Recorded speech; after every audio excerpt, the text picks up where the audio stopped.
Is a controversial billboard overlooking downtown Pittsburgh from Mount Washington a sign of the times, or is it a sign of political divide? We're talking advertising Sprint billboard, which has been the center of a bitter dispute since 2016. Now, as a new year has begun, there seems to be no agreement in sight over what should happen to this sign. Sprint has become, well, more like a marathon. Joining us this morning on the Sunday Business Page are two guests who want the sign removed. Mike Dawida, the former Allegheny County Commissioner, is Executive Director of Scenic Pittsburgh, a nonprofit organization that protects, preserves, and promotes the scenic resources of southwestern Pennsylvania.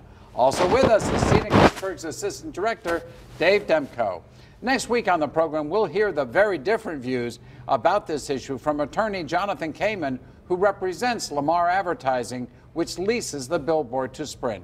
Mike and Dave, welcome to the show. It's great to have you back. Hi, John. On. Good to be here. here. To talk to you again. You know, as you look up at Mount Washington, you see this yellow vinyl across the mountain, which basically has some good words, I guess, about the city of champions and the like, but also is, of course, an advertisement for Sprint.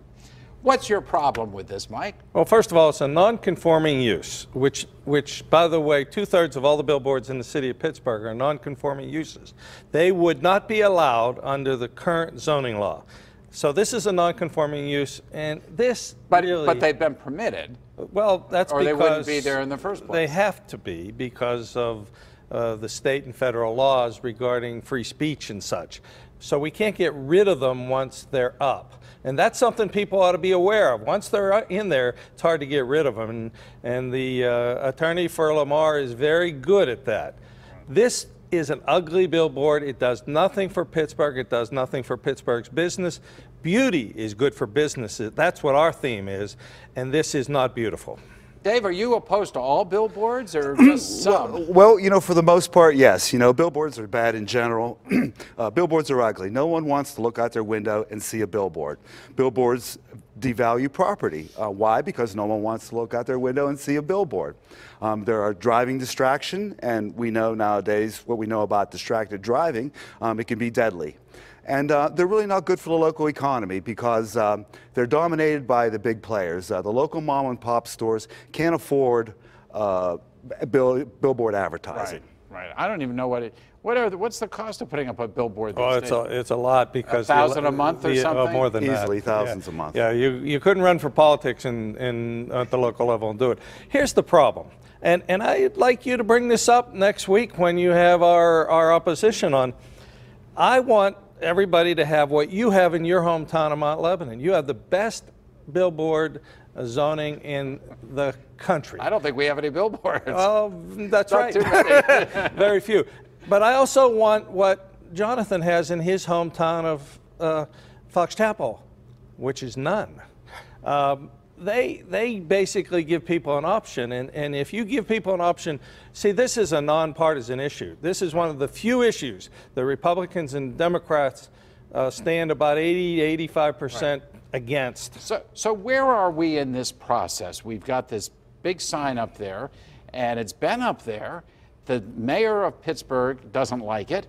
He wants it down. His people want it down, but it's still there. Well, frankly, John, what you will see, or what you will know, this is part of an extended negotiation. The city passed a billboard tax 4.5 years ago. Yeah. Lamar owes the city somewhere around $15 million. They've never paid a dime of it. And their lawyer is very good at this. I will grant him that if I ever get in trouble. He's the kind of guy I want. But the truth of the matter is they're trying to negotiate a price out of this tax as opposed to, you know, paying for it in cash. What would you like to see up there? Nothing? Or would you be willing, I saw some proposals to have sort of the Pittsburgh, like the Hollywood sign. What do you think, Dave? Pittsburgh, well, right across there? you know, that depends on whether the people of Pittsburgh would want the kind of landmark sign. The Hollywood sign would be the model that we would go after. You would see it on every news opening or football game. We get a picture of the. But of course, you know, to get to that sign, there's a lot of hurdles.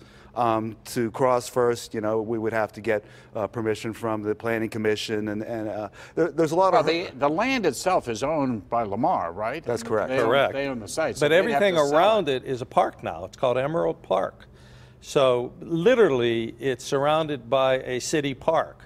So what we would like to see is, we'd like to buy this billboard, and we would be glad to help do that. Right. We'd like to see it eliminated, and then we'll discuss with the public whether they want a Hollywood sign type thing, or whether they want it to be part of the park, or whatever they want. I know the mayor has strong feelings on this, and he's probably more aggressive about this than we are. Right. It's time, though, for Lamar to get off the pot. They have to. I did half of what my grandmother used to say. I didn't say the whole thing. It's television. But the truth is, they have not been very good citizens. They have not been good corporate citizens. And this show, you often have good corporate citizens come in here saying, well, we should do this because it's good for the people. Lamar hasn't done that. Well, we're going to have Lamar on through their attorney, Jonathan Kamen, next week to respond to everything you just said, Mike and Dave. And I know that it'll be because I know John Kamen. He's a good lawyer. It'll be just as strong as you guys were here today. Thank you so much for coming in and sharing your view. Happy New Year to both of you. Happy New Year. Thank you, John. We'll be back with more of the Sunday Business Page in just a few moments. Stick with us.